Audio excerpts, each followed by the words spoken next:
Hey everyone, welcome to Keto and Krime. I am working hard on another great true crime video for you, as well as some other horror movie related videos, but I wanted to take time out to discuss a case that we've been following. WNBA star that has been detained in Russia since February of 2022 because she brought illegal substances into Russia, basically cannabis oil, and that is highly illegal in Russia. She has also been one to say that she is wrongfully detained. They are holding her up as a hostage, and she also pled guilty in her trial. Now, as you recall, and I'll put the videos that I've done about her right up here, we have discussed the differences between the Russian and American legal system.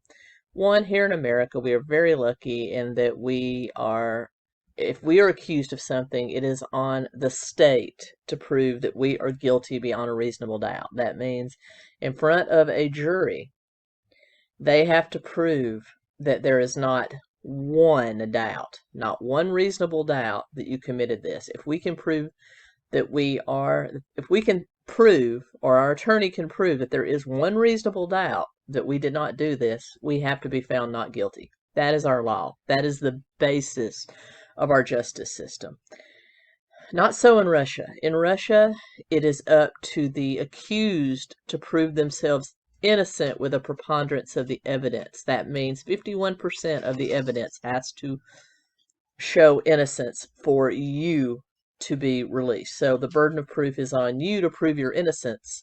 A 51% to 49% measure of the evidence, and the state just has to present their case. Whereas here in our country, the state has to prove you are guilty beyond that one reasonable doubt. Also here, jury trial is the standard, unless it's something like, small claims.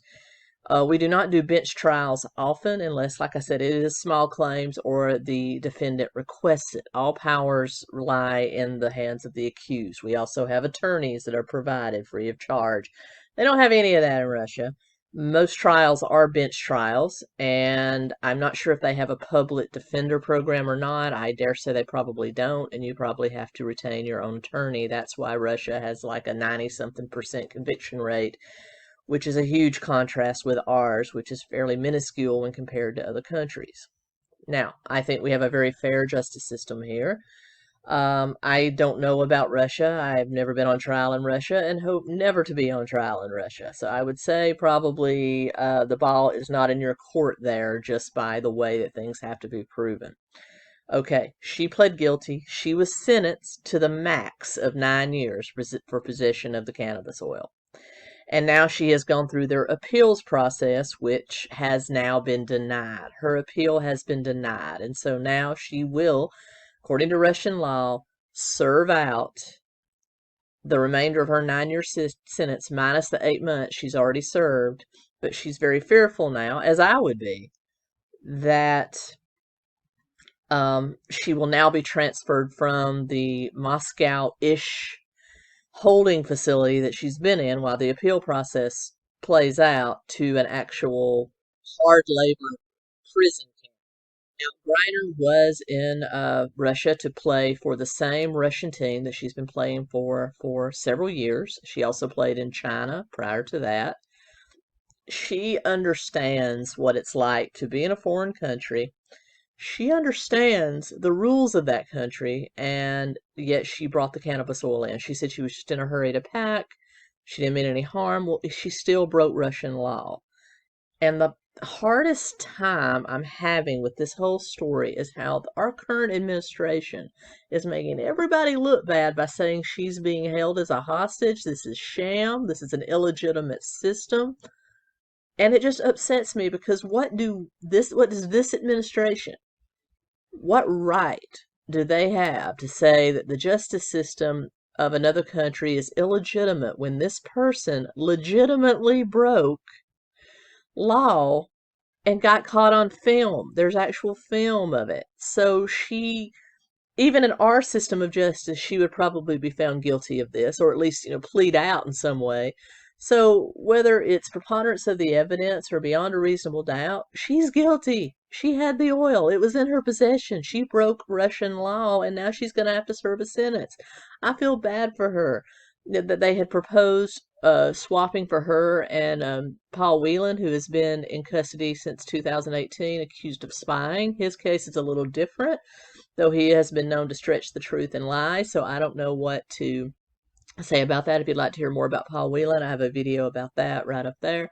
But I guess I'm more of a rant today in just saying that, her appeal was denied. I get really angry when our administration is saying that somebody's a hostage, which I don't think she is. I don't think she carries enough clout, just like Paul Whelan doesn't carry enough clout to really do anything to the United States government. This whole family were in Russia of their own accord, transacting their own business.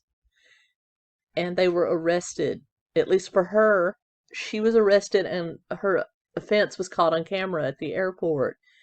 This is not illegitimate. She did this crime, and now she's paying the time, even though I would love to see her out, but I also don't want to release the terrorist that this administration had proposed releasing to get her and Mr. Whelan out. And they said Russia has denied that and also come back with what they consider a serious request. So what I will say to this administration, if you think she's being held, illegally, negotiate with Russia, get her out. If not, don't just rant and rave about it being an illegitimate system, because it's their justice system.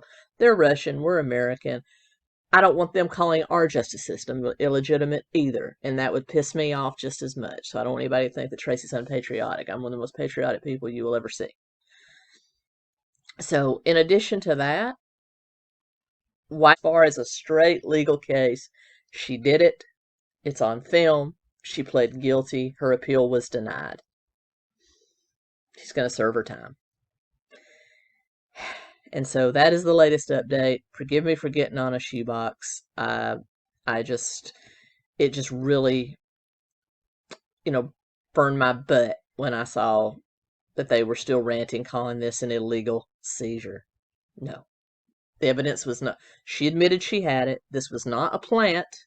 If it had been planted on her, that's different. But this is not the case. She brought it in. She's under arrest, and she's probably missing that great American justice that she used to rail about and say how unjust we are. Well, I'm sure she sees now that that's not the case. So hopefully when she does get back to the United States, she'll be a little more grateful for what we've built here in this country.